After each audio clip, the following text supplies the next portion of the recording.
Hello, may I speak Russian? I'm Russian speaking Ukrainian. We're just a volunteer organization. We got together here a week and a half ago when the war started to help people. Because everyone is hungry, people would arrive, they were cold as well. First, we started to give out food and warm clothes. Ukrainian, Polish people and Belarusians. From this, it turned into a movement. We're now called Frontline Help for Ukraine. We're feeding people, we give hot food, personal hygiene items. Over a week ago, we started bringing humanitarian help to Ukrainian cities where this help is urgently needed. Kharkiv, Sumy, Chernihiv, Mykolaiv. From Kharkiv, we got a signal that people there are simply starving. People who sit there in the basements call us. They can't get out under the fire shelling, have nothing to eat. We send them the yeast because they only have flour left and they need yeast to mix it with flour and water. And they make bread like that where they can. So there is something to eat. There are kids who have genetic diseases in Chernihiv. The conditions are such that they can't be without their medicine, and now all supply chain for medication has stopped. Without these medications, the kids have a few days to live. Because we're able to find here are guys who are willing to risk their lives to go there to help, risking their lives to go to those bunkers, basements, and find those families, bring the medicine to them. We're also helping evacuate people from Ukraine who are not able to do it on their own, families with kids, with ill kids. Wherever we can help, we do, including to thousands of people who arrive here. We're trying to first of all bring supply to Ukraine, to place where it's most needed. Also, we send transportation to our soldiers because everything is not good there. At the forefront as well. It's especially the case with terror defense. We just spoke with a woman. Her sister is in Brovara. She's in terror defense battalion. She's 30 years old. She only has a Kalashnikov, no bulletproof vest, no helmet. We can't help with these things, but for example, they don't have mats, sleeping bags, warm jackets, they don't have boots, first aid kits, or even simply band-aids, basic things. And all these items we collect and send directly to there. We send 2-3 trailers, trucks, every day there. 28 pallets to Ukraine of what we can help with. How do you receive this help here? Mostly it started from simply people helping, just your regular folks, regular Polish folks. I live here 14 years. I'm from Ukraine, originally from Chernobyl. And people here in Poland just got organized themselves. They've gotten so united to help Ukrainians. We've never expected that.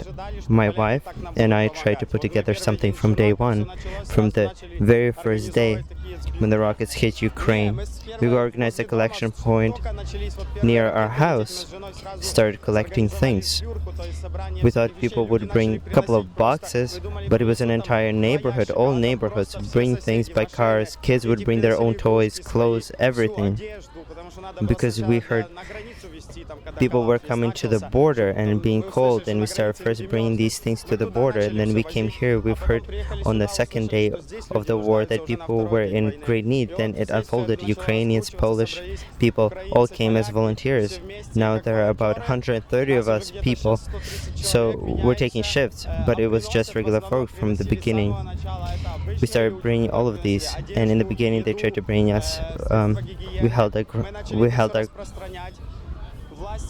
here is a private company that does these things, and in the beginning they tried to dispense us, but we held our ground, so they've seen what we do, and now many companies also start to bring supplies to us. Restaurants bring us food, food chain stores bring us food supplies, even local government joined in. So gradually these parcels that we sent to Ukraine turned into full pallets. Are there different points of support? This is the main, but there are numerous points throughout Warsaw.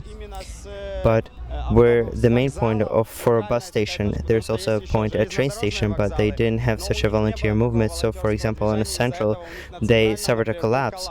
couple of days ago, we were invited to a discussion because the central train station there was a collapse, and we wanted to describe the situation from the volunteer point of view, because the government isn't really helping us. So far, they're more of interference, to be honest. The main force is irregular folks, volunteers who got together and cooperate very well. On train stations, there were just a few volunteers. There wasn't such self-organizing movement. So they suffered a collapse.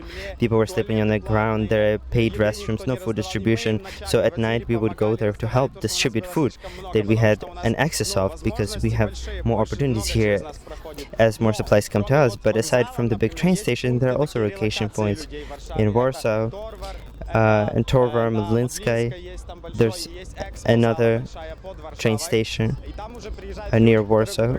When people come there, they've settled there. There's these points with big facilities, so they have more things to help there.